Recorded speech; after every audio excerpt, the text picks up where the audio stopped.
नमस्कार विद्यार्थी मित्रांनो, स्वागत आहे तुमचं सिम्प्लिफाईड अकॅडमी ऑनलाईन लर्निंग प्लॅटफॉर्मवर। मी बालाजी सुरणे, सिम्प्लिफाईड चालू घडामोडी डायरी या पुस्तकाचा लेखक।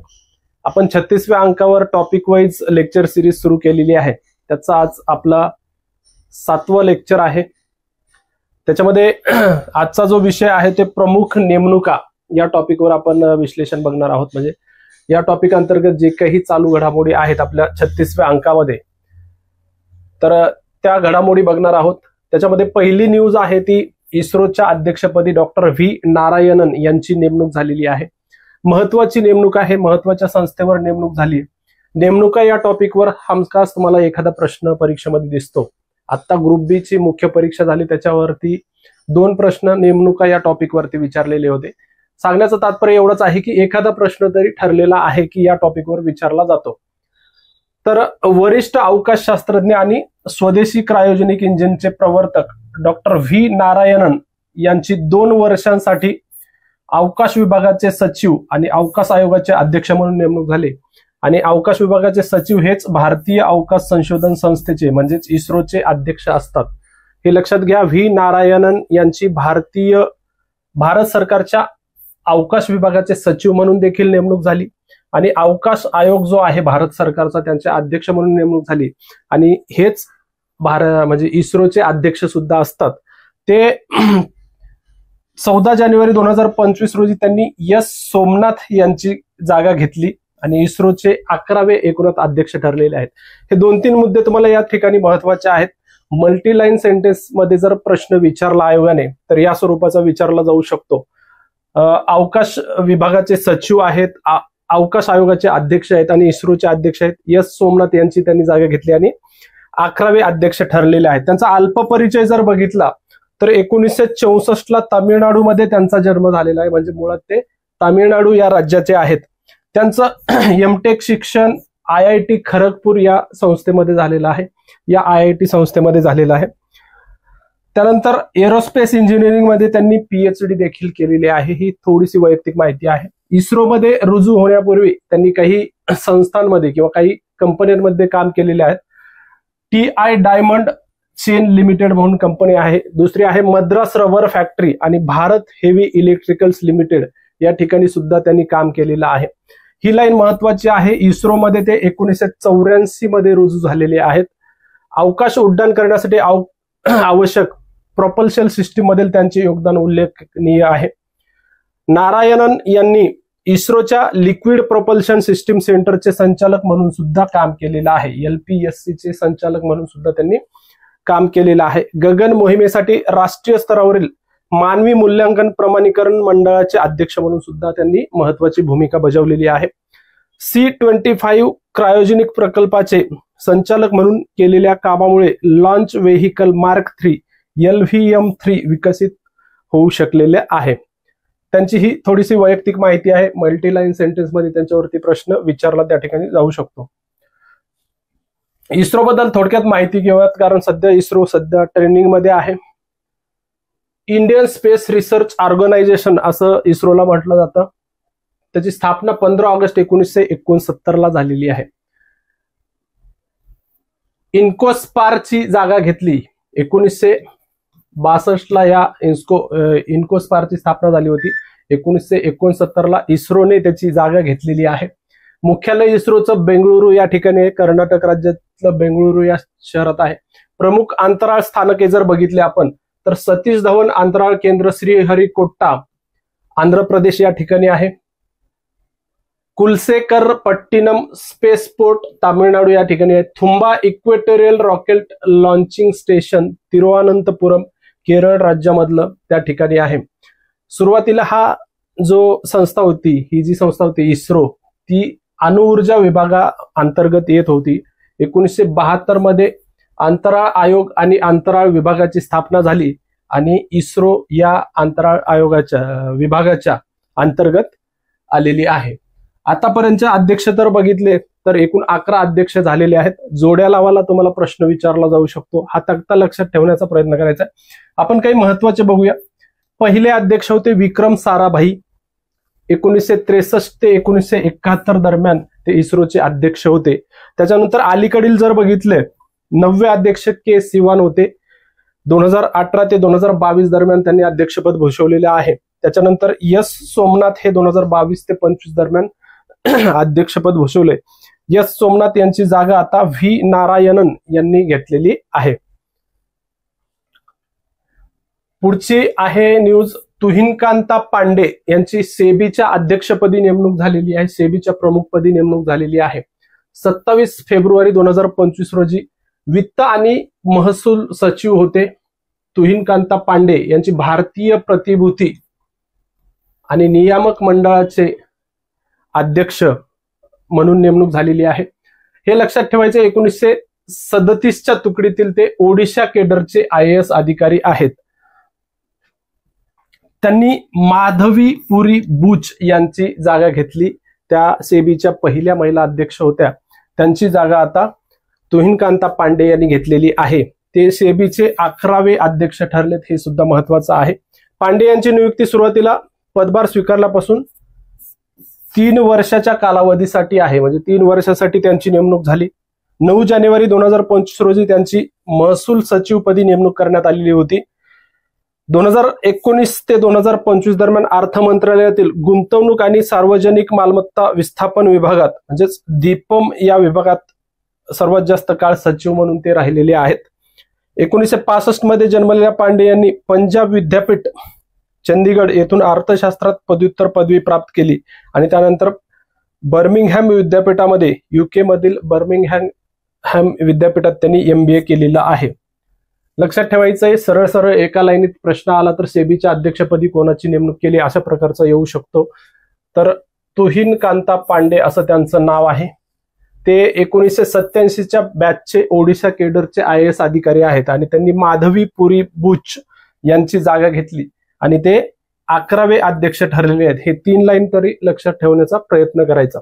सेबी बद्दल आता हे इकॉनॉमिक्स अंतर्गत प्रश्न विचारला जाऊ शकतो.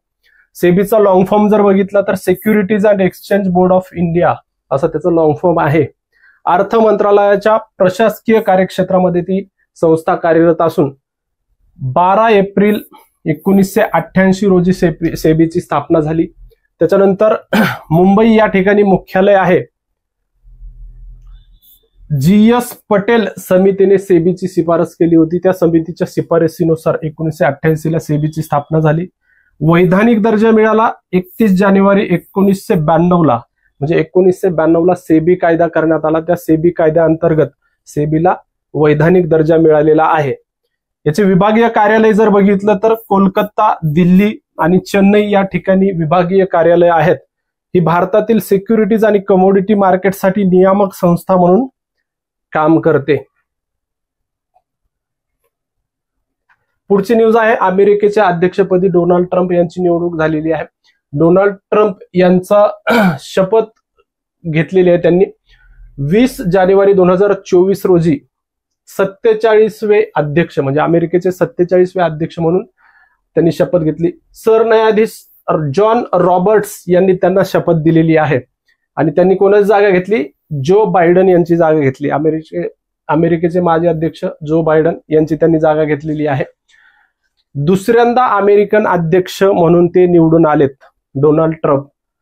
यापूर्वी 2017 ते 2021 पर्यंत 45वे अध्यक्ष होते, हे लक्षात ठेवायचंय.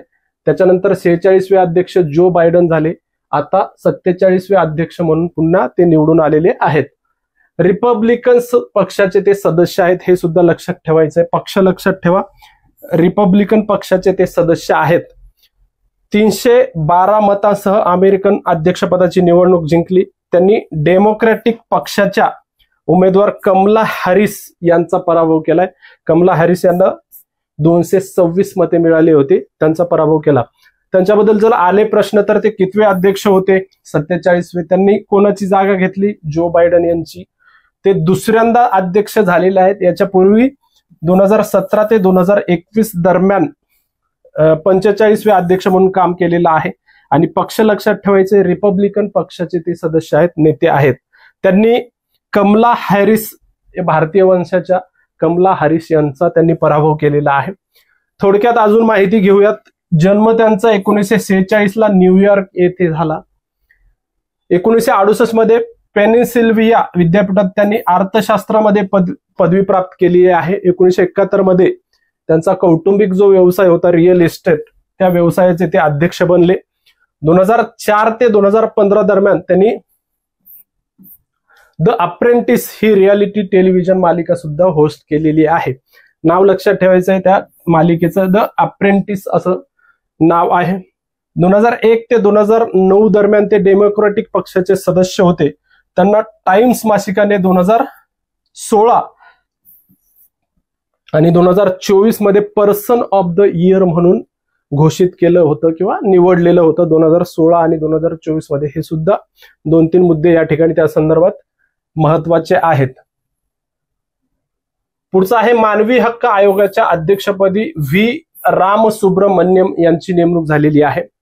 सर्वोच्च न्यायालयाचे माजी न्यायाधीश व्ही रामसुब्रमण्यम यांची राष्ट्रीय मानवाधिकार आयोगाचे अध्यक्ष म्हणून 23 डिसेंबर 2024 रोजी नियुक्ती करण्यात आली. आयोगाचे ते 9वे अध्यक्ष ठरलेले आहेत. सर्वप्रथम तुम्हाला डायरेक्ट प्रश्न विचारला जातो की राष्ट्रीय मानवी हक्क आयोगाचे अध्यक्ष म्हणून कोणाची नेमणूक करण्यात आली, तर नाव लक्षात ठेवा, न्यायमूर्ती व्ही रामसुब्रमण्यम यांची नेमणूक करण्यात आली. ते 9वे अध्यक्ष होते, हे सुद्धा लक्षात ठेवायचंय. त्यांनी जागा कोणाची घेतली, न्यायमूर्ती अरुण कुमार मिश्रा यांचा 1 जून 2024 रोजी कार्यकाळ संपलेला होता. तेव्हापासून हे आयोगाचं अध्यक्षपद रिक्त होतं. त्यांची जागा व्ही रामसुब्रमण्यम यांनी घेतलेली आहे. त्यांचा अल्प परिचय जर बघितला तर 1958 मध्ये तमिळनाडू या राज्यामध्ये मन्नारगुडी या ठिकाणी जन्म झाला. वर्ष आणि ठिकाण जरी लक्षात ठेवलं तरी सफिशियंट आहे. 1958 मध्ये तमिळनाडू या ठिकाणी जन्म झाला. त्यांची पदवी रसायनशास्त्रात झाली. विवेकानंद कॉलेज चेन्नई. लॉचं शिक्षण मद्रास लॉ कॉलेजमध्ये झालं आणि 23 वर्षाहून अधिक काळ त्यांनी मद्रास उच्च न्यायालयामध्ये वकिली केलेली आहे. पुढचे न्यूज लाईन्स महत्वाचे आहेत. 2006 ते 16 दरम्यान मद्रास उच्च न्यायालयाचे ते न्यायाधीश होते. 16 ते 19 मध्ये तेलंगणा उच्च न्यायालयात सुद्धा त्यांनी न्यायाधीश म्हणून काम केलं. जून ते सप्टेंबर 2019 मध्ये हिमाचल प्रदेश उच्च न्यायालयामध्ये मुख्य न्यायाधीश म्हणून काम केलेलं आहे. 2 न्यायालयामध्ये उच्च न्यायालयामध्ये न्यायाधीश म्हणून काम केले. कुठले ते आहेत, मद्रास उच्च न्यायालय आणि तेलंगणा उच्च न्यायालय. आणि हिमाचल प्रदेश उच्च न्यायालयाचे मुख्य न्यायाधीश म्हणून त्यांनी काम केले, हे लक्षात ठेवा. सर्वोच्च न्यायालयात न्यायाधीश म्हणून सुद्धा त्यांनी काम केलेलं आहे. जर आला मल्टीलाईन सेंटेन्स मध्ये तर हे मुद्दे सुद्धा त्याच्यामध्ये समाविष्ट असू शकतात. राष्ट्रीय मानवी हक्क आयोगावर बऱ्याचदा प्रश्न राज्यघटना किंवा राज्य व्यवस्था या विषयांतर्गत विचारलेले आहेत. त्या संदर्भात थोडक्यात माहिती घेऊयात.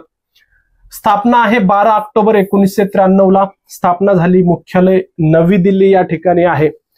या आयोगाचं घोषवाक्य आहे सर्वे भवन्तु सुखीना, म्हणजे सर्व सुखी होत, असं आयोगाचं घोषवाक्य आहे. कायदा जर बघितलं तर मानवी हक्क संरक्षण कायदा 1993 या कायद्यामध्ये तरतूद आहे या आयोगाची. त्या कायद्यानुसार हे आयोग स्थापन झालेला आहे आणि हा वैधानिक आयोग आहे. म्हणजे जो कायद्यानुसार स्थापन होती, जी संस्था कायद्यानुसार स्थापन होती त्याला वैधानिक संस्था असं म्हटलं जातं.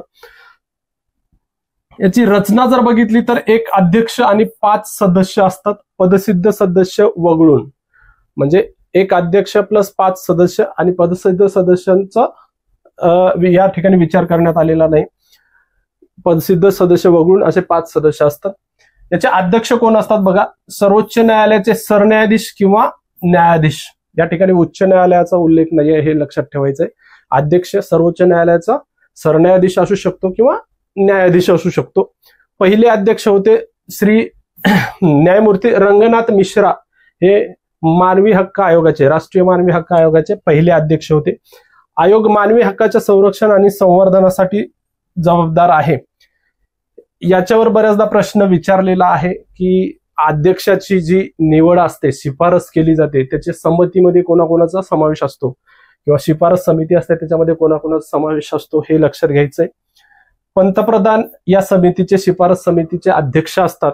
त्याच्यामध्ये केंद्रीय गृहमंत्री असतात, लोकसभा विरोधी पक्षनेता, राज्यसभा विरोधी पक्षनेता, लोकसभेचे अध्यक्ष, राज्यसभेचे उपाध्यक्ष हे त्या समितीमध्ये असतात. हे खूप महत्वाचं आहे, लक्षात ठेवायचं आहे. पंतप्रधान, गृहमंत्री, लोकसभा विरोधी पक्षनेता, राज्यसभा विरोधी पक्षनेता, लोकसभेचे अध्यक्ष आणि राज्यसभेचे मात्र उपाध्यक्ष असतात, या ठिकाणी लक्षात घ्या. परत पुढची न्यूज आहे, आरबीआयच्या गव्हर्नर म्हणून संजय मल्होत्रा यांची नेमणूक झालेली आहे. केंद्रीय अर्थ सचिव होते ते संजय मल्होत्रा यांची भारतीय रिझर्व्ह बँकेच्या गव्हर्नर पदी नेमणूक करण्यात आलेली आहे. त्यांनी कोणाची जागा घेतली? शक्तिकांत दास. याच्या पूर्वीचे जे 25वे गव्हर्नर होते भारतीय रिझर्व्ह बँकेचे, शक्तिकांत दास यांची जागा घेतली. मल्होत्रा हे 26वे गव्हर्नर ठरलेले आहेत आरबीआयचे. त्यांनी 11 डिसेंबर 2024 रोजी पदभार स्वीकारलेला आहे. त्यांचा कार्यकाळ 3 वर्षांचा असेल. लक्षात ठेवायचंय, आरबीआयच्या गव्हर्नर पदी कोणाची नेमणूक झाली? संजय मल्होत्रा यांची झाली. ते आरबीआयचे 26वे गव्हर्नर ठरलेले आहेत. याच्या पूर्वी शक्तिकांत दास हे गव्हर्नर होते, त्यांची जागा आता घेतलेली आहे. 3 वर्षाचा कार्यकाळ त्यांना लाभलेला आहे. त्यांचा जर अल्प परिचय बघितला तर 1968 मध्ये राजस्थानमधील बिकानेर या ठिकाणी त्यांचा जन्म झालेला आहे. मल्होत्रा IIT कानपूरचे कम्प्युटर सायन्स इंजिनिअरिंगचे पदवीधर आहेत. म्हणजे IIT कानपूरमध्ये त्यांचं शिक्षण झालं. ते कम्प्युटर सायन्स या शाखेमध्ये पदवीधर असून अमेरिकेतील प्रिन्स्टन विद्यापीठातून पब्लिक पॉलिसीमध्ये मास्टर्स पदवी संपादन केलेली आहे. 1990च्या बॅचचे राजस्थान केडरचे हे IAS अधिकारी आहेत. हे सुद्धा लाईन महत्वाची आहे. 1990च्या बॅचचे केडर कुठला आहे? राजस्थानचा. आणि IAS अधिकारी आहेत, हे लक्षात ठेवा. फेब्रुवारी ते नोव्हेंबर 2022 दरम्यान वित्तीय सेवा सचिव म्हणून, तर 2022 ते 2024 दरम्यान भारताचे महसूल सचिव म्हणून त्यांनी काम केलेलं आहे. 2022 मध्ये वित्तीय सेवा सचिव म्हणून काम केलं आणि 22 ते 24 या कालावधीमध्ये त्यांनी भारताचे महसूल सचिव म्हणून काम केलेलं आहे. त्यांनी ग्रामीण विद्युतीकरण महामंडळाचे अध्यक्ष आणि व्यवस्थापकीय संचालक म्हणून देखील काम केलेलं आहे. ठीक आहे. आरबीआय बद्दल बऱ्याचदा प्रश्न विचारलेले आहेत, पूर्व असेल, मुख्य परीक्षेला असेल, इकॉनॉमिक्स या टॉपिक अंतर्गत. 1 एप्रिल 1935 ला भारतीय रिझर्व्ह बँकेची स्थापना झाली. त्याचं मुख्यालय मुंबई या ठिकाणी आहे. हिल्टन यंग आयोग 1926 ला जो ब्रिटिश सरकारने स्थापन केलेला आयोग आहे, हा हिल्टन यंग आयोग, त्या आयोगाच्या शिफारसीनुसार भारताच्या केंद्रीय बँकेची म्हणजेच आरबीआयची स्थापना झालेली. याचा कायदा जो आहे तो 1934चा कायदा आहे आणि स्थापना मात्र 1935चा आहे. हा थोडासा डिफरन्स लक्षात ठेवा. कायदा 1934चा आणि स्थापना 1935ची आहे. मुख्यालय मुंबईला आहे. तर विभागीय कार्यालय जर बघितली आपण आरबीआयची, तर कोलकाता, मुंबई, दिल्ली आणि चेन्नई या ठिकाणी विभागीय कार्यालय आहेत. त्याचं जर प्रतीक बघितलं तर वाघ आणि पाम ट्री, म्हणजे तुम्ही जर आरबीआयचा लोगो व्यवस्थित बघितला तर त्याच्यामध्ये तुम्हाला एक वाघ दिसतो आणि पाम ट्री, जे आपण पाम ऑइल म्हणतो ना, ते पाम ट्री, ह्या 2 प्रतीक तुम्हाला त्या लोगोमध्ये दिसतात. 1937 ला कोलकात्याहून मुंबईला ह्याचं बँकेचं स्थलांतर करण्यात आलं. 1949 ला राष्ट्रीयकरण करण्यात आलं. हे सुद्धा 2 महत्वाचे मुद्दे आहेत. जबाबदारी काय आरबीआयची? तर आर्थिक स्थिरता राखणे, चलन व्यवस्थापन करणं, चलनवाढ लक्षीकरण म्हणजे चलनवाढ किती असायला पाहिजे याचं लक्ष ठेवणं, त्या लक्ष्याच्या आजूबाजूला चलनवाढ राहील याची काळजी घेणं, बँकिंग प्रणालीचे नियमन करणं आणि व्याजदर निश्चित करणं, हे आरबीआयची मुख्य जबाबदारी आहे. पहिले गव्हर्नर जर बघितले तर ऑस्बॉर्न अर्केल स्मिथ हे ब्रिटिश व्यक्ती होते, ऑस्ट्रेलियन होते. 1935 ते 1937 दरम्यान ते आरबीआयचे पहिले गव्हर्नर म्हणून त्यांनी काम केलेलं आहे. पहिले भारतीय गव्हर्नर जर बघितलं तर CD देशमुख हे पहिले भारतीय गव्हर्नर आहेत आरबीआयचे. 1943 ते 49 दरम्यान त्यांनी हा पदभार स्वीकारलेला आहे. आणि ही लाईन महत्वाची आहे, मनमोहन सिंग हे आरबीआयचे गव्हर्नर म्हणून काम करणारे पहिले पंतप्रधान आहेत किंवा एकमेव पंतप्रधान आहेत, हे सुद्धा लक्षात ठेवायचं. अलीकडचे जर 4 गव्हर्नर जर बघितले आपण, 22वे गव्हर्नर होते D सुब्बाराव, 23वे होते रघुराम राजन, 24वे होते उर्जित पटेल, 25वे होते शक्तिकांत दास. जोड्या लावायला तुम्हाला प्रश्न विचारला जाऊ शकतो, एकीकडे कार्यकाळ दिला जाऊ शकतो किंवा क्रमांक दिला जाऊ शकतो. त्या अनुषंगाने या गोष्टी तुम्हाला लक्षात ठेवायच्या आहेत. पुढची न्यूज आहे शक्तिकांत दास. आत्ताच आपण बघितले शक्तिकांत दास हे भारतीय रिझर्व्ह बँकेचे गव्हर्नर होते, त्यांच्या जागी आता संजय मल्होत्रा यांची नेमणूक झालेली आहे. रिझर्व्ह बँक ऑफ इंडियाचे माजी गव्हर्नर शक्तिकांत दास यांची पंतप्रधान मोदींचे प्रधान सचिव 2 म्हणून नियुक्ती झालेली आहे.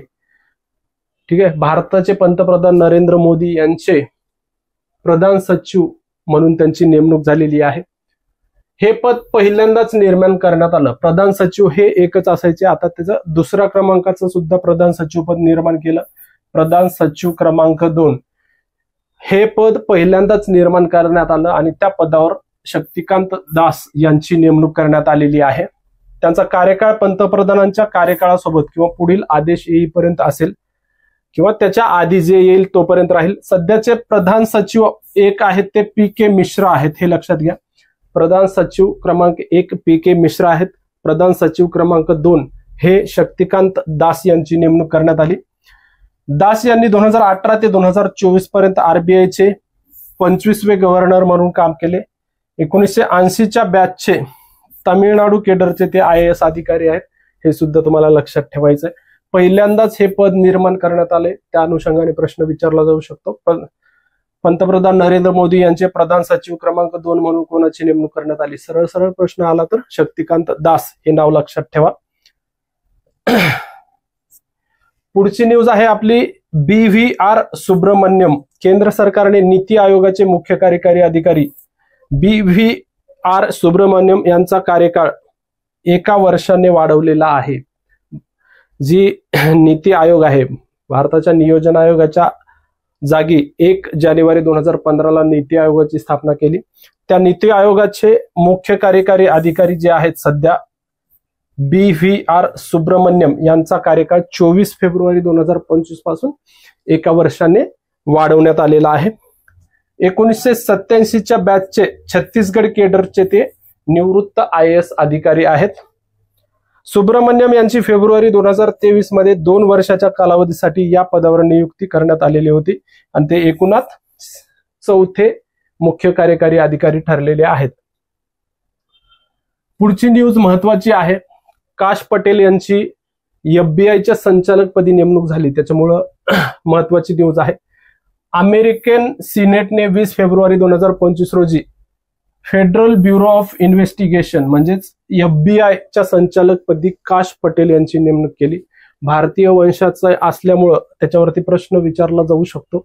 अमेरिकेची राष्ट्रीय तपास संस्था असलेल्या सिनेटमध्ये पटेल यांच्या निवडणुकीच्या प्रस्तावाच्या बाजूने 51 तर विरोधात 49 असे मते पडले. FBI ते पहिले भारतीय अमेरिकन संचालक ठरलेले आहेत, हे लक्षात घ्या. पहिले भारतीय अमेरिकन आहेत ज्यांची FBI संचालकपदी नेमणूक करण्यात आली. तसेच एकूणच जर बघितलं तर FBI ते 9वे संचालक ठरलेले आहेत. त्यांचा जन्म 25 फेब्रुवारी 1980 न्यूयॉर्क मधील गार्डन सिटी येथे गुजराती पालकांच्या घरामध्ये झालेला आहे. 1980 न्यूयॉर्क या ठिकाणी त्यांचा जन्म झाला. पटेल यांची मुळे गुजरातमध्ये आहेत, तथापि त्यांची आई टांझानियामधील आणि वडील युगांडाचे आहेत. त्यांनी रिचमंड विद्यापीठातून पदवी प्राप्त केली आणि नंतर पेस युनिव्हर्सिटी स्कूल ऑफ लंडन मधून ज्युरिस डॉक्टरची पदवी मिळवली. पटेल यांनी वकिली म्हणून आपली कारकीर्द सुरू केली होती. ते रिपब्लिकन पक्षाचे सदस्य आहेत. ह्या गोष्टी लक्षात ठेवायच्या. काश पटेल FBI संचालकपदी नेमणूक करण्यात आली. या पदावर नेमणूक होणारे पहिले भारतीय अमेरिकन ठरलेत आणि FBI ते एकूण 9वे संचालक आहेत. पुढची न्यूज आहे व्ही अनंत नागेश्वरन यांच्या संदर्भात पुढची न्यूज आहे. 20 फेब्रुवारी 2025 रोजी मुख्य आर्थिक सल्लागार व्ही अनंत नागेश्वरन यांचा कार्यकाळ 31 मार्च 2027 पर्यंत वाढवलेला आहे. त्यांनी 2022 मध्ये 3 वर्षाच्या कालावधीसाठी मुख्य आर्थिक सल्लागार पदाचा कार्यभार स्वीकारला होता. 2022 मध्ये पदभार स्वीकारला. आता त्यांचा कार्यकाळ 2027 पर्यंत वाढवण्यात आलेला आहे. त्यावेळी त्यांनी के.व्ही. सुब्रमण्यम यांची जागा घेतली होती. 2022 ला जेव्हा निवड झाली त्यावेळेस के.व्ही. सुब्रमण्यम यांची जागा घेतली होती. 2019 ते 2021 पर्यंत पंतप्रधानांच्या आर्थिक सल्लागार परिषदेचे अर्धवेळ सदस्य म्हणून देखील त्यांनी काम केलेलं आहे. सध्या मुख्य आर्थिक सल्लागार कोण आहेत असं विचारलं जाऊ शकतं. व्ही. अनंत नागेश्वरन असं त्यांचं नाव आहे. पुढची न्यूज आहे जय शहा यांच्या संदर्भात. आंतरराष्ट्रीय क्रिकेट परिषदेचे सध्या अध्यक्ष आहेत आणि त्यांची जी निवड झाली ती मेरीलेबोन क्रिकेट क्लबच्या सल्लागार मंडळाचे सदस्य म्हणून नेमणूक झालेली आहे. मेरीलेबोन क्रिकेट क्लबच्या सल्लागार मंडळाचे सदस्य म्हणून कोणत्या भारतीयाची निवड झाली अशा प्रकारचा प्रश्न विचारला जाऊ शकतो. जय शहा हे नाव लक्षात ठेवायचंय. केंद्रीय गृहमंत्री अमित शहा यांचे सुपुत्र आहेत. जितेंद्र पाल सिंग यांच्या संदर्भात पुढची न्यूज आहे. परराष्ट्र मंत्रालयाने 24 जानेवारी 2025 रोजी जितेंद्र पाल सिंह यांची इस्रायलमधील भारताचे पुढील राजदूत म्हणून नेमणूक केलेली आहे. इस्रायल सध्या चर्चेत आहे. इस्रायल इराणचं युद्ध असेल किंवा इस्रायल गाझामध्ये जो काही संघर्ष चालू आहे त्यामुळे इस्रायल संदर्भात ही बातमी आहे. तर त्या इस्रायल या देशाचे भारताचे पुढील राजदूत म्हणून कोणाची नेमणूक केली अशा पद्धतीचा प्रश्न विचारला तर जितेंद्र पाल सिंग असं त्याचं उत्तर असणार आहे. ते 2002च्या बॅचचे IFS अधिकारी आहेत. सध्या परराष्ट्र मंत्रालयात संयुक्त सचिव या पदावर ते कार्यरत होते, हे लक्षात ठेवा. पुढची न्यूज जी आहे ती संजीव रंजन यांच्या संदर्भात न्यूज आहे. 1993च्या बॅचचे IFS अधिकारी संजीव रंजन यांची इंडियन ओशन रिम असोसिएशन IORA याचे पुढील महासचिव म्हणून नियुक्ती करण्यात आली. ही सुद्धा महत्वाची न्यूज आहे कारण जी इंडियन ओशन रिम असोसिएशन आहे मुळातच ही महत्वाची संस्था आहे जी हिंदी महासागराच्या आसपासच्या देशांसंदर्भात ही जी संस्था आहे त्या संस्थेचे महासचिव म्हणून भारतीयाची नेमणूक झाली. त्यांचं नाव आहे संजीव रंजन आणि ते 1993च्या बॅचचे IFS अधिकारी आहेत, हे लक्षात ठेवा. IORA ही आर्थिक सहकार्य, शाश्वत विकास, प्रादेशिक सुरक्षेला प्रोत्साहन देण्यासाठी हिंदी महासागराच्या सीमेवरील देशांना एकत्र आणणारी एक प्रादेशिक संघटना आहे. त्या संघटनेची स्थापना 6 मार्च 1997 रोजी झाली. तिचं मुख्यालय मॉरिशस मधील एबेन या ठिकाणी आहे आणि भारतासह 23 देश या संघटनेचे सदस्य आहेत. इंडियन ओशन रिम असोसिएशन बद्दल जर प्रश्न आला तर हे 2-3 मुद्दे लक्षात ठेवायचे. 1997 ला स्थापना झाली. मॉरिशस या देशामध्ये एबेन या ठिकाणी तिचं मुख्यालय आहे आणि भारतासह 23 सदस्य आहेत. हे मात्र विसरायचं नाही. संजीव रंजन हे नाव त्याचे पुढील महासचिव म्हणून त्यांची नेमणूक झालेली आहे.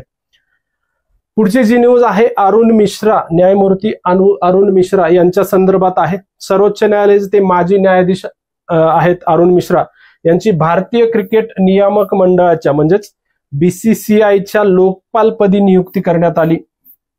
सरळ तुम्हाला प्रश्न विचारला जाईल भारतीय क्रिकेट नियामक मंडळाच्या लोकपालपदी कोणाची नेमणूक करण्यात आली तर न्यायमूर्ती अरुण मिश्रा असं त्याचं उत्तर असणार आहे. मिश्रा हे BCCIचे नीतिमत्ता अधिकारी म्हणूनही काम पाहतील. त्यांनी राष्ट्रीय मानवी हक्क आयोगाचे अध्यक्ष म्हणून सुद्धा काम केले आहे. त्यांनी कोलकाता उच्च न्यायालयाचे मुख्य न्यायाधीश म्हणून देखील काम केलेलं आहे. म्हणजे ते राष्ट्रीय मानवाधिकार आयोगाचे अध्यक्षही होते. कोलकाता उच्च न्यायालयाचे मुख्य न्यायाधीश म्हणून देखील त्यांनी काम केलेलं आहे. पुढची न्यूज आहे ज्ञानेंद्र प्रताप सिंह यांच्या संदर्भात. आसामचे ते पोलीस महासंचालक होते. आसामचे पोलीस महासंचालक ज्ञानेंद्र प्रताप सिंह यांची जानेवारी 2025 मध्ये CRPF चे महासंचालक म्हणून नेमणूक झाली. केंद्रीय राखीव पोलीस दलाच्या म्हणजेच CRPFच्या महासंचालकपदी त्यांची नेमणूक करण्यात आलेली आहे. ते 1991च्या आसाम मेघालय केडरचे IPS अधिकारी आहेत, हे लक्षात घ्या. त्यांची नियुक्ती 30 नोव्हेंबर 2027 पर्यंत रोजी त्यांच्या सेवानिवृत्तीपर्यंत मंजूर करण्यात आलेली आहे. म्हणजे नोव्हेंबर 2027 पर्यंतचा कार्यकाळ त्यांना लाभलेला आहे.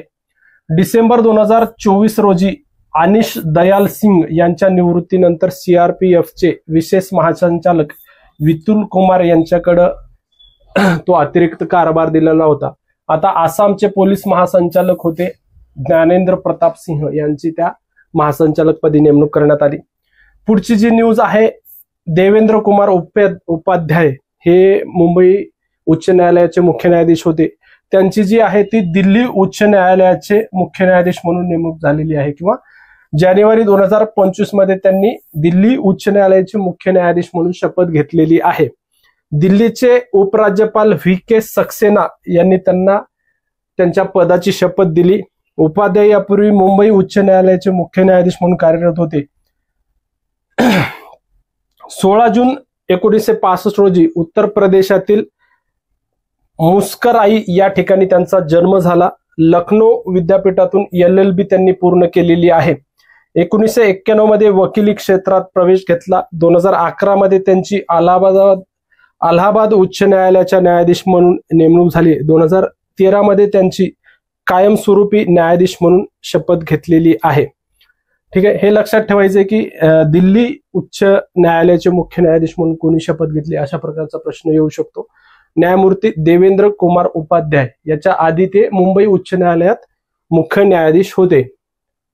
त्याच्यानंतर आहे KK विनोद चंद्रन, पटना उच्च न्यायालयाचे मुख्य न्यायाधीश K विनोद चंद्रन यांना सरन्यायाधीश संजीव खन्ना यांनी 16 जानेवारी 2025 रोजी सर्वोच्च न्यायालयाचे न्यायाधीश म्हणून शपथ दिली. म्हणजे KK विनोद चंद्रन यांची कोणत्या न्यायालयात नेमणूक करण्यात आली? सर्वोच्च न्यायालयाचे न्यायाधीश म्हणून नेमणूक करण्यात आलेली आहे. त्याच्यानंतर VK सिंह यांच्या संदर्भात आहे. माजी लष्कर प्रमुख होते VK सिंह.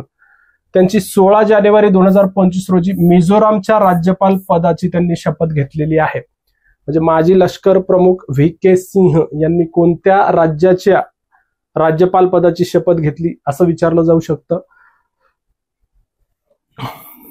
मिझोराम या राज्याच्या राज्यपाल पदाची शपथ घेतली. 1987 मध्ये स्वतंत्र राज्यात दर्जा मिळालेल्या मिझोरामचे ते 25वे राज्यपाल ठरलेले आहेत. 1987 मध्ये स्वतंत्र राज्याचा दर्जा मिझोरामला मिळालेला आहे. तेव्हापासून जर विचार केला तर VK सिंह हे 25वे राज्यपाल ठरलेत. गुवाहाटी उच्च न्यायालयाचे मुख्य न्यायाधीश विजय बिश्नोई त्यांना पद व गोपनीयतेची त्यांना शपथ दिलेली आहे. यापूर्वीचे राज्यपाल होते हरिबाबू कंभपती. त्यांची ओडिशाच्या राज्यपालपदी नेमणूक झालेली आहे, म्हणजे त्यांची त्या ठिकाणाहून बदली झाली. मिझोरामचे याच्या पूर्वीचे जे राज्यपाल होते हरिबाबू कंभपती, त्यांची आता ओडिशाच्या राज्यपालपदी नेमणूक झाली, हे सुद्धा लक्षात ठेवायचं आहे. पुढची जी न्यूज आहे ते झोरान मिलानोविक यांच्या संदर्भात आहे. झोरान मिलानोविक हे निवडणुकीत 74% मते मिळून 5 वर्षाच्या कालावधीसाठी क्रोएशियाचे राष्ट्राध्यक्ष म्हणून पुन्हा निवडून आलेले आहेत. क्रोएशियाच्या राष्ट्राध्यक्षपदी कोणाची नेमणूक झाली असं विचारलं जाऊ शकतं, किंवा झोरान मिलानोविक यांची कोणत्या देशाच्या राष्ट्राध्यक्षपदी नेमणूक झाली असं सुद्धा विचारलं जाऊ शकतं. तर क्रोएशियाच्या अध्यक्षपदी नेमणूक झाली असं लक्षात ठेवा. त्याच्यानंतर देवजित सैकिया यांच्या संदर्भात पुढची न्यूज आहे. भारतीय क्रिकेट नियामक मंडळाचेच म्हणजे BCCIचे सचिव म्हणून माजी प्रथम श्रेणी क्रिकेटपटू देवजित सैकिया यांची निवड करण्यात आली. त्यांनी जय शहा यांची जागा घेतलेली आहे. यापूर्वी BCCIचे सचिव जय शहा होते, आता त्यांच्या जागी देवजित सैकिया यांची नेमणूक करण्यात आली. प्रभतेज सिंग भाटिया यांची BCCIच्या कोषाध्यक्षपदी नेमणूक झालेली आहे. नेमणुकावरती वन लाइनर मध्ये मोठ्या प्रमाणात प्रश्न विचारले जातात, त्यामुळं कोणत्या ठिकाणी कोणत्या पदावर कोणाची नेमणूक झाली हे लक्षात ठेवण्याचा प्रयत्न करायचा आहे. पुढची न्यूज आहे अंजू बॉबी जॉर्ज यांची लांब उडीपट्टू अंजू बॉबी जॉर्ज यांची 8 जानेवारी 2025 रोजी भारतीय ऍथलेटिक्स महासंघाच्या 9 सदस्यीय ऍथलीट्स कमिशनच्या अध्यक्षपदी नेमणूक झालेली आहे. 2003 मध्ये पॅरिस येथे झालेल्या जागतिक चॅम्पियनशिप स्पर्धेत लांब उडीत त्यांनी कांस्य पदक जिंकलेलं होतं. यासह त्या जागतिक ऍथलेटिक्स चॅम्पियन स्पर्धेत पदक जिंकणाऱ्या पहिल्या भारतीय खेळाडू ठरल्या होत्या. त्यांना अर्जुन पुरस्कार मिळालाय 2002 ला, खेलरत्न पुरस्कार मिळालेला आहे 2003 ला, मेजर ध्यानचंद खेलरत्न पुरस्कार असं त्याचं नामकरण करण्यात आलं. पूर्वी राजीव गांधी खेलरत्न पुरस्कार असं त्याचं नाव होतं. पद्मश्री पुरस्कार मिळालाय 2004 ला. तर ही न्यूज महत्वाची आहे. आता रिसेंटली जी परीक्षा झाली त्याच्यामध्ये या संदर्भात प्रश्न विचारला होता की ऍथलीट कमिशनच्या सदस्यपदी पुढील पैकी कोणाचा समावेश नाही, तर त्या अनुषंगाने परत प्रश्न अध्यक्षपदावरती कोण आहे असं विचारलं जाऊ शकतं. त्याच्यानंतर जोसेफ आऊन, लेबनॉनचे लष्कर प्रमुख जोसेफ आऊन यांची 9 जानेवारी 2025 रोजी राष्ट्राध्यक्ष म्हणून निवड झालेली आहे. मिशेल आऊन यांचा कार्यकाळ संपल्यापासून 2 वर्ष हे पद रिक्त होतं. लेबनॉनचे ते लष्कर प्रमुख आहेत. लेबनॉनच्या राष्ट्राध्यक्षपदी आता जोसेफ आऊन यांची नेमणूक झाली, हे लक्षात ठेवायचं आहे. पुढची जी न्यूज आहे ती BN श्रीकृष्णन यांच्या संदर्भात आहे. सर्वोच्च न्यायालयाचे निवृत्त न्यायाधीश आहेत ते. त्यांची ID verification and data sharing platform equal च्या नव्याने स्थापन झालेल्या सल्लागार मंडळाचे अध्यक्ष असतील, असं अध्यक्षपदावर त्यांची नेमणूक झालेली आहे. इक्वल मोठ्या कंपन्यांसाठी ओळख प्रमाणीकरण सेवा प्रदान करते. इक्वल या संस्थेच्या सल्लागार मंडळाच्या अध्यक्ष म्हणून कोणाची नेमणूक करण्यात आली असं विचारलं जाऊ शकतं. BN श्रीकृष्णन हे सर्वोच्च न्यायालयाचे निवृत्त न्यायाधीश आहेत, त्यांची नेमणूक करण्यात आली. पुढची न्यूज आहे सिमोना ब्रामिला. पोप फ्रान्सिस यांनी सिस्टर सिमोना ब्रामिला यांना व्हॅटिकन मधील सर्व चर्चना द्यायच्या धार्मिक आदेशांविषयीच्या कार्यालयाच्या प्रमुख म्हणून त्यांची नेमणूक झालेली आहे. या पदावर नियुक्त होणाऱ्या त्या पहिला महिला ठरलेल्या आहेत. पुढची न्यूज महत्वाची आहे. महत्वाची आहे यासाठी कारण ह्याच्यावरती आत्ताच प्रश्न आलेला आहे. 29 जून 2025 ला जी संयुक्त गट ब मुख्य परीक्षा 2024 पार पडलेली आहे त्याच्यावरती आता प्रश्न आलेला. जॉन ड्रामानी महामा हे घाना देशाचे 14वे अध्यक्ष म्हणून त्यांची नेमणूक झालेली आहे. त्यांचा शपथविधी 7 जानेवारी 2025 ला झाला. नॅशनल डेमोक्रॅटिक काँग्रेस या पक्षाचे ते नेते आहेत. तुम्हाला सरळ प्रश्न त्या ठिकाणी विचारलेला होता की घाना देशाचे अध्यक्षपदी नेमणूक झालेले जॉन महामा या कोणत्या पक्षाशी निगडित होते किंवा ते कोणत्या पक्षाचे आहेत अशा स्वरूपाचा प्रश्न त्या ठिकाणी विचारलेला आणि त्याचं उत्तर होतं नॅशनल डेमोक्रॅटिक काँग्रेस. ठीक आहे, आपल्या 36व्या अंकामध्ये याचा उल्लेख आहे आणि त्याच्यावरती प्रश्न विचारलेला. यापूर्वी 2012 ते 2017 मध्ये अध्यक्ष म्हणून काम केलेलं आहे त्यांनी. घाना हा पश्चिम आफ्रिकेतील देश असून अक्रा ही त्याची राजधानी आहे. अक्रा ही घानाची राजधानी आहे. आजचीच न्यूज आहे. पंतप्रधान नरेंद्र मोदी सध्या 5 देशांच्या दौऱ्यावर गेलेले होते. घाना या देशाने आजच त्यांचा सर्वोच्च नागरी पुरस्कार सुद्धा पंतप्रधान नरेंद्र मोदी यांना प्रदान केलेला आहे. ठीक आहे, आता या ठिकाणी एक लक्षात घ्या की प्रश्न कुठं फ्रेम होतो. तुम्हाला प्रश्न कुठं विचारलाय, सरळ सरळ असं विचारलेलं नाही की घाना देशाचे राष्ट्राध्यक्ष कोण आहेत, तर त्यांनी कोणत्या पक्षाचे होते असा प्रश्न तुम्हाला मुख्य परीक्षेला आलेला आहे. त्यामुळे जी माहिती या ठिकाणी आहे त्याच्यातलं सगळे मुद्दे महत्वाचे असतात. कशावर कधी प्रश्न विचारला जाईल हे आपण सांगू शकत नाही. आपली तयारी पूर्ण या गोष्टीची पाहिजेच, पण त्यातल्या त्यात रिव्हिजन करताना फक्त काही मुद्दे लक्षात ठेवायचे ते मी या ठिकाणी सांगतोय तुम्हाला.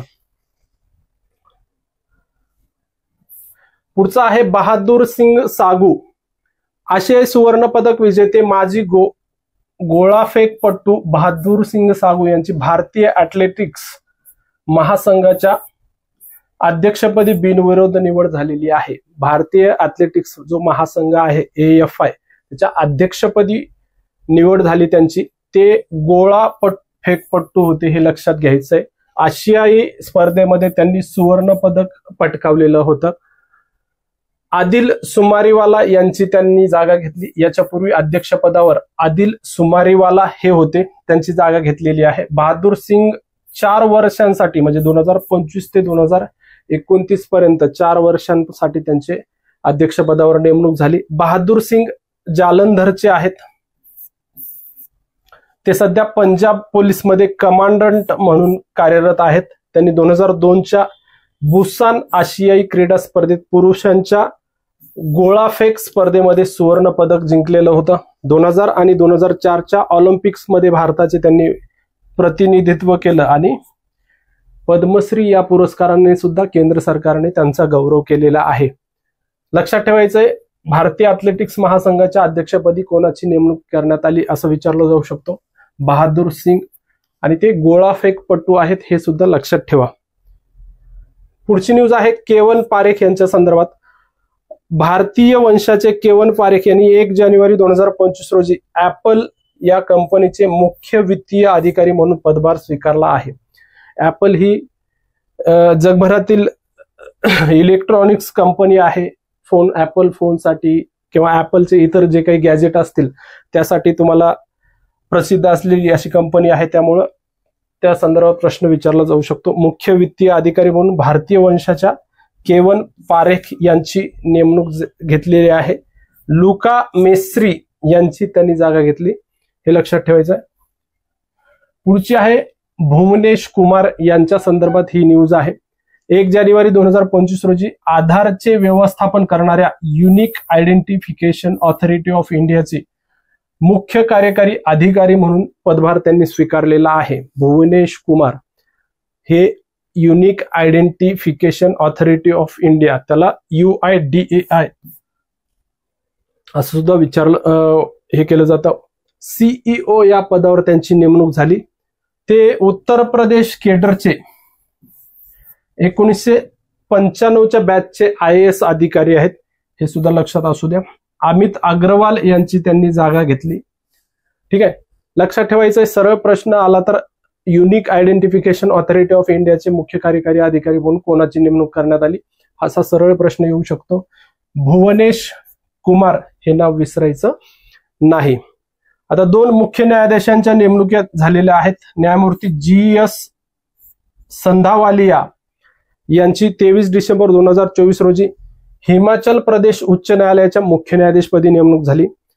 त्यानंतर न्यायमूर्ती नरेंद्र जी यांची उत्तराखंड उच्च न्यायालयाच्या मुख्य न्यायाधीशपदी नेमणूक झालेली आहे. संधावालिया यापूर्वी पंजाब आणि हरियाणा उच्च न्यायालयाचे मुख्य न्यायाधीश होते आणि नरेंद्रजी हे आंध्र प्रदेश उच्च न्यायालयाचे मुख्य न्यायाधीश होते.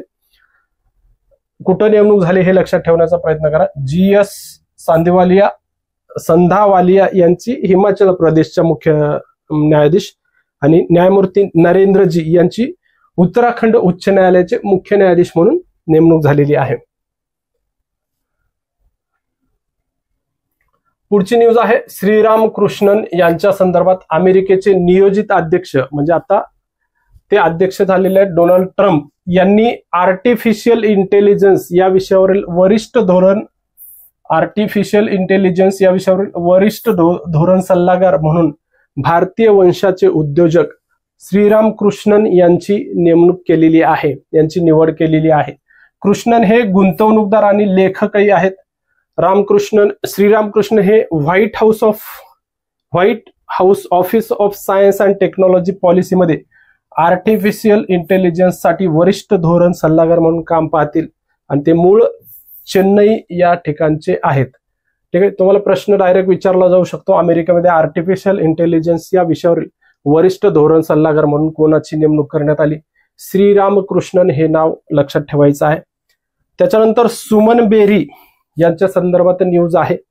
नीती आयोगाचे उपाध्यक्ष सुमन बेरी यांच्याकडे पंतप्रधानांच्या आर्थिक सल्लागार परिषदेचे अध्यक्ष म्हणून अतिरिक्त कार्यभार देण्यात आलेला आहे. सुमन बेरी हे सध्या नीती आयोगाचे उपाध्यक्ष आहेत. नीती आयोगाचे अध्यक्ष पंतप्रधान हे अध्यक्ष असतात आणि उपाध्यक्ष सध्या सुमन बेरी आहेत आणि त्यांच्याकडेच पंतप्रधानांचा जो आर्थिक सल्लागार परिषद आहे त्यांच्या अध्यक्षपदाचा अतिरिक्त कार्यभार त्यांच्याकडे देण्यात आलेला आहे. त्यांनी 1 नोव्हेंबर रोजी निधन झालेल्या बिबेक देवरॉय यांची जागा घेतली. EACPM ही भारत सरकारला विशेषतः पंतप्रधानांना आर्थिक आणि संबंधित मुद्द्यावर सल्ला देण्यासाठी 25 सप्टेंबर 2017 रोजी स्थापन करण्यात आलेली एक स्वतंत्र संस्था आहे. या पंतप्रधान आर्थिक सल्लागार परिषदेची स्थापना 2017 मध्ये झाली. तारीख लक्षात ठेवा 25 सप्टेंबर 2017. त्याच्यानंतर पुढची न्यूज आहे डॉक्टर शंकर प्रसाद शर्मा यांच्याबद्दल. नेपाळचे राष्ट्रपती रामचंद्र पौडेल यांनी डॉक्टर शंकर प्रसाद शर्मा यांची भारतातील नेपाळचे निवासी राजदूत म्हणून नेमणूक केली किंवा पुनर्नियुक्ती त्यांची केलेली आहे. भारतातील नेपाळचे निवासी राजदूत म्हणून त्यांची पुनर्नेमणूक केली. शर्मा यांनी यापूर्वी 2009 ते 2014 पर्यंत नेपाळचे अमेरिकेतील राजदूत म्हणून सुद्धा काम केलेलं आहे. शंकर प्रसाद शर्मा हे नेपाळचे आहेत, भारतात त्यांची निवासी राजदूत म्हणून नेमणूक केली. पुढची न्यूज आहे राजीव मेहता यांच्या संदर्भात. 1 डिसेंबर 2024 रोजी ताश्कंद, उझबेकिस्तान या देशातील ताश्कंद येथे झालेल्या महासभेत राजीव मेहता यांची फेन्सिंग कॉन्फेडरेशन ऑफ एशियाचे महासचिव म्हणून नेमणूक करण्यात आली. लक्षात ठेवायचं आहे, ज्या जागतिक संस्था आहेत, महत्वाच्या जागतिक स्तरावरील संस्था आहेत, त्याच्यावरती जर एखाद्या भारतीयाची किंवा भारतीय वंशाच्या व्यक्तीची नेमणूक झाली तर तिथे प्रश्न विचारण्याचे चान्सेस जास्त आहेत. बऱ्याचदा यापूर्वी अशा स्वरूपाचे प्रश्न आलेले आहेत. त्यामुळे जे जागतिक संस्थांवर विशेषतः भारतीयाची नेमणूक होते ते लक्षात ठेवण्याचा प्रयत्न करायचा आहे. फेन्सिंग कॉन्फेडरेशन ऑफ एशियाचे महासचिव म्हणून कोणाची नेमणूक करण्यात आली तर राजीव मेहता यांची नेमणूक करण्यात आली. सध्या फेन्सिंग असोसिएशन ऑफ इंडियाचे ते सरचिटणीस म्हणून काम पाहतात. FCA चे सरचिटणीस होणारे ते पहिले भारतीय ठरलेले आहेत, हे लक्षात घ्यायचंय. FCA चे सरचिटणीस किंवा महासचिव होणारे ते पहिले भारतीय ठरलेले आहेत. त्यांनी मलेशियाच्या रोशनी अबू हसन यांची जागा घेतली. 1988 मध्ये FCA ची स्थापना झाली. दुबई, युनायटेड अरब अमिराती किंवा UAE मधलं जे दुबई शहर आहे त्या ठिकाणी याचं मुख्यालय आहे. 46 देश या संस्थेचे सदस्य आहेत. ठीक आहे. पुढची न्यूज आहे पंकज त्रिपाठी यांच्या संदर्भात.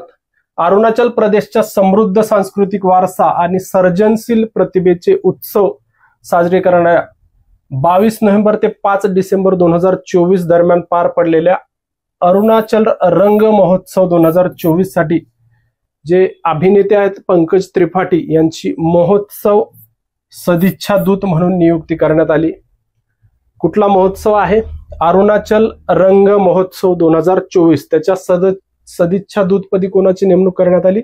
जे बॉलिवूड अभिनेते पंकज त्रिपाठी यांची नेमणूक करण्यात आली. हा ईशान्य भारतातील सर्वात मोठा आंतरराष्ट्रीय नाट्य महोत्सव आहे.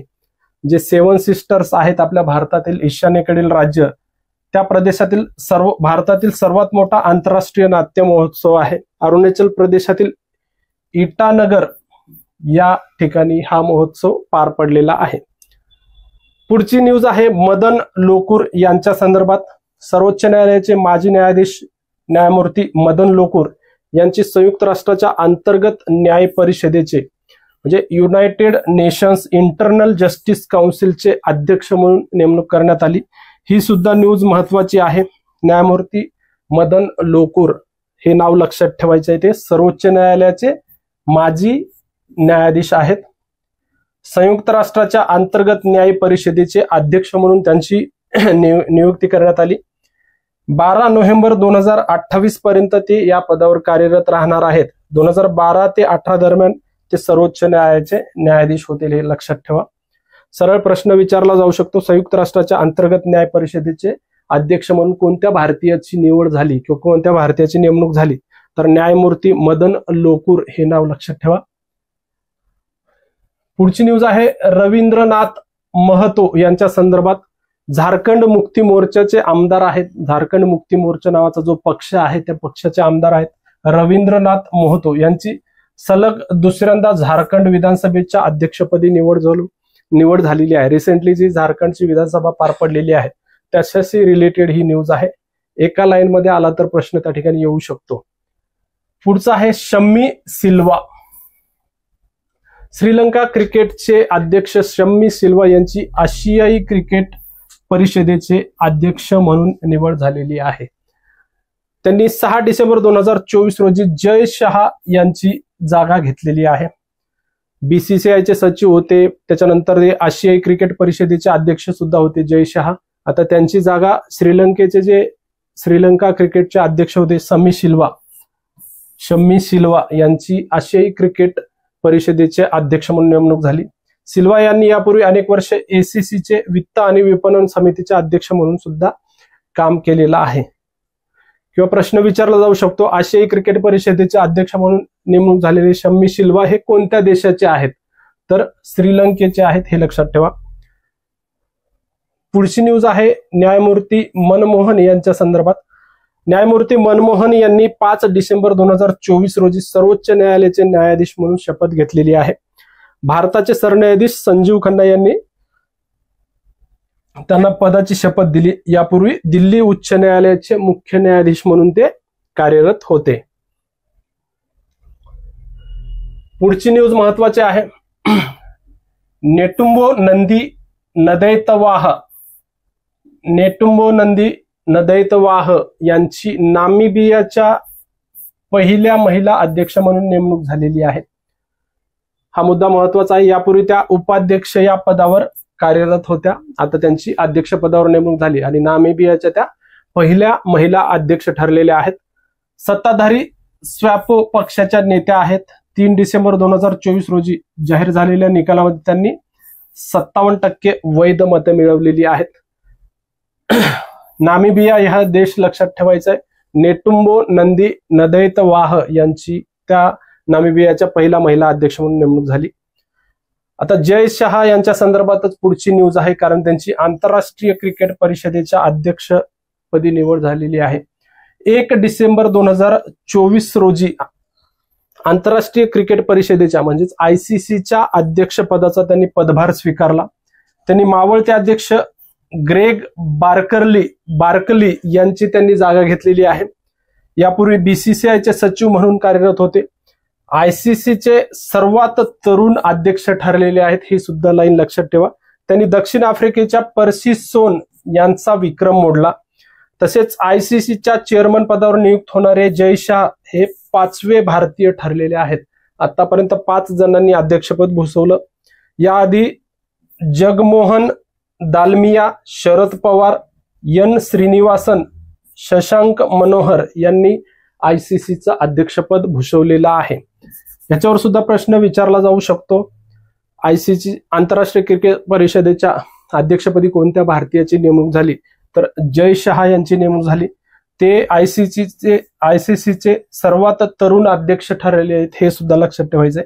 आणि 5वे भारतीय आहेत या पदावर नेमणूक झालेली. काही नवीन राज्यपालांची नेमणूक त्या ठिकाणी झालेली आहे, त्या संदर्भात पुढची न्यूज आहे. राष्ट्रपती द्रौपदी मुर्मू यांनी 24 डिसेंबर 2024 रोजी 2 नवीन राज्यपालांची नियुक्ती केलेली आहे आणि 3 राज्यपालांची बदली केलेली आहे. म्हणून 2 नवीन राज्यपाल आणि 3 राज्यपालांची नेमणूक केली आहे. कोणत्या राज्यपालाची कुठे नेमणूक झाली बघूया.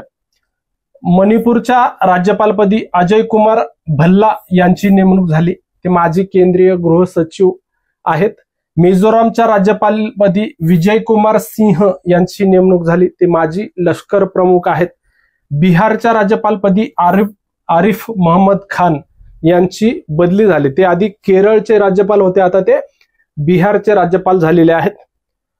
केरळच्या राज्यपालपदी राजेंद्र आर्लेकर यांची नेमणूक झाली, आधी ते बिहारचे राज्यपाल होते. ओडिशाच्या राज्यपालपदी हरिबाबू कुंभपती यांची नेमणूक झालेली आहे. यापूर्वी मिझोरामचे ते राज्यपाल होते. ठीक आहे. अशा प्रकारे नेमणुका हा टॉपिक आपला इथे संपतो. नेमणुका या टॉपिक वरती बऱ्याचदा तुम्हाला एखादा प्रश्न परीक्षेमध्ये दिसतो. तर हा व्हिडिओ तुम्हाला कसा वाटला सांगा. ह्या 2 पुस्तकं सध्या मार्केटमध्ये अवेलेबल झालेले आहेत. महाराष्ट्राचा भूगोल, सिम्प्लिफाईड महाराष्ट्राचा भूगोल थ्रू मॅप्स अँड इन्फोग्राफिक्स, हे रिव्हिजन स्वरूपाचं पुस्तक 2 कलर मध्ये हे दोन्ही पुस्तकं उपलब्ध आहेत. तुम्ही बाजारामध्ये चेक करू शकता, चाळून पाहू शकता. पुस्तक दोन्ही तुम्हाला छान स्वरूपात मांडणी करून दिलेली आहेत. पर्यावरण हा भाग येणाऱ्या राज्यसेवा पूर्व परीक्षेसाठी महत्वाचा आहे आणि कंबाईनच्या ग्रुप बी आणि सी च्या मुख्य परीक्षेला सुद्धा पर्यावरण हा घटक टाकलेला आहे. त्याच्या अंतर्गत तुम्ही हे पुस्तक वापरू शकता. महाराष्ट्राचा भूगोल तुम्हाला सरळ सेवा पूर्व परीक्षेपासून, सरळ सेवा परीक्षांपासून ते MPSCच्या पूर्व असतील, मुख्य परीक्षा असतील त्यासाठी महत्वाचा आहे. अपडेटेड डेटा दोन्हीमध्ये दिलेला आहे. चालू घडामोडीचा टच दोन्ही पुस्तकांना दिलेला आहे. दोन्ही पुस्तकं तुम्हाला ऑनलाईन सुद्धा भेटून जातं. सिम्प्लिफाईडची वेबसाईट आहे simplifiedcart.com, याच्यावर पण भेटून जातं किंवा मार्केटमध्ये तुम्हाला ही दोन्ही पुस्तकं उपलब्ध आहेत. ठीक आहे. पुन्हा पुढचा आपला टॉपिक असणार आहे निधन वार्ता. पुन्हा भेटूया त्या टॉपिक अंतर्गत. तोपर्यंत धन्यवाद. थँक्यू.